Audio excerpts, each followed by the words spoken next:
The Africa CEO Forum in Abidjan, Ivory Coast wrapped up last night. Delegates from across Africa heard about Africa's economic challenges, but also about the potential that still resides on the continent.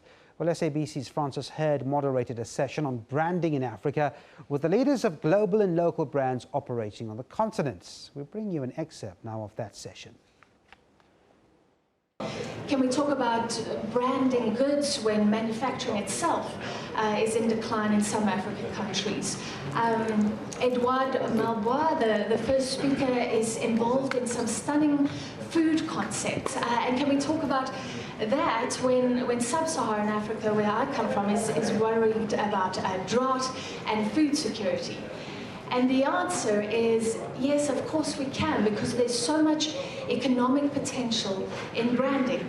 Strong brands, South Africa, where I come from, knows make countries strong. Strong brands can help regional competitiveness and can take Africa really to the world. People are talking less about this Africa rising. But surely the potential is still there, the potential of the growing middle class, this youthful population, the consumer potential. And if the rest of the world is not taking it, I hope that we can talk today about the potential rise of homegrown African brands, more of them. We'll talk about whether the focus should be on regional, Pan-African brands, local brands. I'm very excited that a lot of the experts here that I've spoken to and the guests believe that there is something unique about our Africanness, something in the way we do and say things that can feed into branding and really make us stand out on the global stage. So with that, let me introduce our expert speaker, the first speaker, Edouard Malbois. D'exporter un imaginaire plaisir, un sens consommateur nouveau. I'm going to give you a chance to open, maybe pick up on what Edouard was saying. Do we have this imaginary equity? Does Africa have something which means in terms of branding we can even challenge global standards? And if you're from a global brand, it's fine. You can use this as an opportunity just to kick us off. I think nowadays the brands in Africa are demonstrating the fact that they are competing against global brands such as, or global groups such as Nestlé, such as L'Oréal, that have invested a lot of money in Africa in the last 15 years. Looking at what Nestlé has been doing, basically, it strikes me to see that Nestlé has not been able, basically, or L'Oréal has not been able, basically, to bring their global brands as easy as they've been able to do in other parts of the world. Nowadays, you have groups like Biopharma, that is a very fierce competitor of L'Oréal in Western Africa. And Biopharma nowadays is basically very competitive, very important in terms of market share, alternative to L'Oréal. And L'Oréal is clearly trying to, and I'm sorry to speak about the other, but we don't have this kind of issue yet in JCDecaux. But basically, those groups, those global groups, are seeking for the right mix in order to either bring their global brands into Africa or to acquire some local brands in Africa and try to make them global across Africa before maybe getting them global on a larger scale. Milk production in East Africa, making of milk powder is one of my fastest growing business, and I would want to share more about that because in the story lineup from Edward, that first is made in Africa. So that part of the journey is over. The made in Africa has happened. So in the value chain, we are now producing, let's say, international quality product which is coming out of Africa. Personally, what we realized in 2 years of the journey, that we launched a brand in competition to a lot of these multinationals. And what John has been sharing, that space below that multinational and that value pyramid, there is pretty much a lot of opportunities. We aim to bring people together. We appeal to that Pan-African dream of a united Africa. Maybe one day we'll have one Africa where the 54 countries are no longer there and we can travel easily without visas and restrictions. So that is the aspiration, I think, of many Africans, and we need to tap into that, develop it, and even as we go abroad and market ourselves on the international market, we have to carry that with us. And some companies have done it, including in the airline industry, where they are a respected and acknowledged brand because they've also been able to satisfy the international standard. So it's about being true to ourselves. And that, at the end of the day, makes the most business sense. Here, Andre, I'm going to come back to you and ask you, I'm interested, those African brands you spoke about, were African creative minds part of that? Are global branding agencies doing the work, or do we have branding talent on this continent? I also want to know, are you still excited about the consumer market in Africa, the growing middle class, the young people that are looking for brands?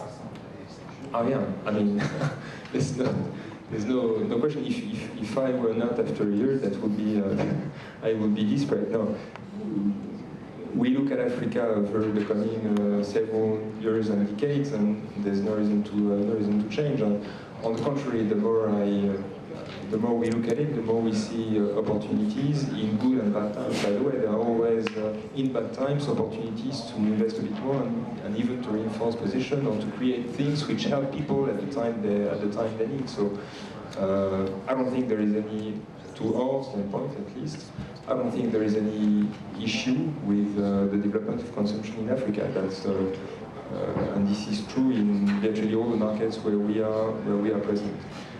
To your point about talents, yes, I believe there are. I think that there's been many people trained in different circumstances, including by big multinationals like Coca-Cola, like Nestle, like Airtel, in different industries.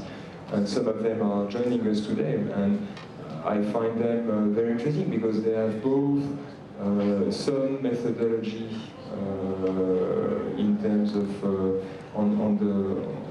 working on the brand, sorry, and at the same time they have their roots, they have their identity, and if you give them enough freedom to work not only on a global rigid framework, but as well to go and look for local histories, and I think they can create out of their background. I think they definitely have everything which is needed to build these local brands, to accelerate them, and to build brand equity. Henok, do you agree? Maybe it doesn't have to be Pan-African.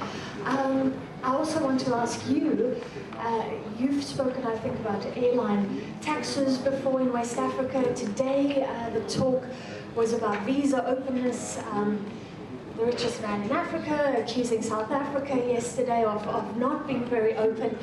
How does regional integration, more openness, all of those things feed into branding? I think there are two perspectives. There are two perspectives here.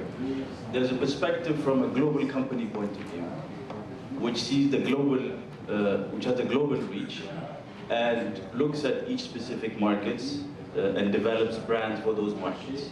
That's fine. That's one approach. I come from a point of view of an African company, created by Africans, and aiming to become global. That's a whole different ballgame. So when you do that, you have to have the critical mass, the volume necessary, in order for you to grow and become competitive at the global level. And naturally, you tend to grow into your neighbor's market. So you tend to grow continentally. So given the history of Africa, even though there are specific, of course, specific consumer behaviors, specificities, different histories of African countries, there's still values that bind us as Africans.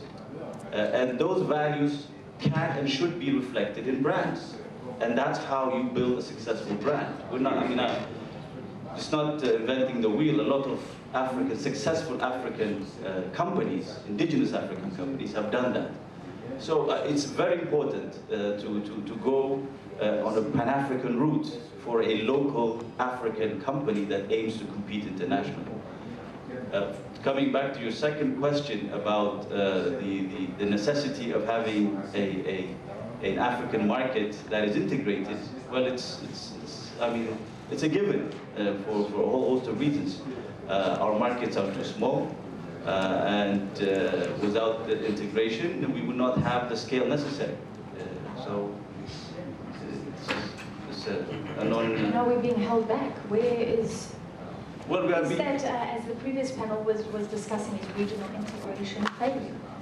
I don't think regional integration has been a success. And that is one of the impediments of the growth of Africa. If you look at the different regional integration projects, there are some that are more advanced than others. For example, in the West Africa region, ECOWAS. But by and large, these have not been successful. At least not as successful as in Europe. So we still need visas. There's still no free movement of goods and services. And in my particular sector, there is still restrictions. I cannot fly to the destinations within Africa as I want. Like a Ryanair or a Lufthansa or Air France could in Europe, I cannot do it in Africa. So that is a serious impediment both for integration and also for... So we need to also act as a catalyst, as a brand, in order to bring that Pan-African integration we seek to achieve. Thank you. Yeah, can I just react, because I'm in a different place, I absolutely understand. But I'll tell you a story which I find interesting and which does not apply to you. A couple of weeks ago I went to see my colleague in India, the head of Danone for India, who is as for Africa multi-category. And I wanted to draw some parallel between India and Africa. And one of the parallels was that he's looking after 1.2 billion consumers, as I am. He's looking at 28 states. We're looking at 54.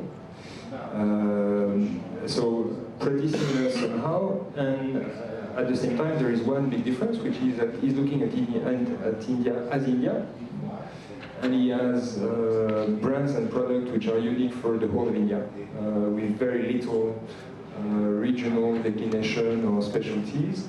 And I'm looking at Africa as being 54 states and having a different range of product, brands, and so on by country, or at least by group of countries and by regions. And what I take from that is that both models are interesting, because for him that's an opportunity, because he can play the scale much better, and he can leverage his brands at the scale of the country. But at the same time, when I ask him, do you have any regional adaptation of your product, he said no. So he's not at all inclined to trying and leverage the local specificities, the culture, which are different certainly in the South India, the North India, to create a business. And I'm in the opposite direction. I can leverage the specificities, and at the same time I'm prohibited to playing cross-African. So each situation, in fact, gives you the opportunity to play positively. And the product needs maybe different branding strategies. Carrying on from what Henok was saying, you are involved in connecting people as well in a different way. Maybe you want to talk about technology feeding into branding on this continent? So on this note, so when we were talking about the international marketing, whether it's working in Africa or not. So during this connecting people, you know, we were the second largest partner of Nokia for almost 10 years in the whole world. So we were connecting a lot of people all across Africa. And the branding used to come a lot more designed out of international standards. And personally what we ended up doing, and which worked, and which, you know, correlates to what we have been trying to say, is that branding was re-customized for each and every market in a different way. So it was re-customized in West Africa from the aspirational values, what were important in West, and similarly in the East Africa. But the story lineup was the major philosophy of Nokia was connecting people, and which was then down the line with the international standards was retweaked to suit each market. So SABC's business anchor Francis Heard there speaking to business leaders at the Africa CEO Forum about the massive potential for branding in Africa that took place in Ivory Coast, in Abidjan this week.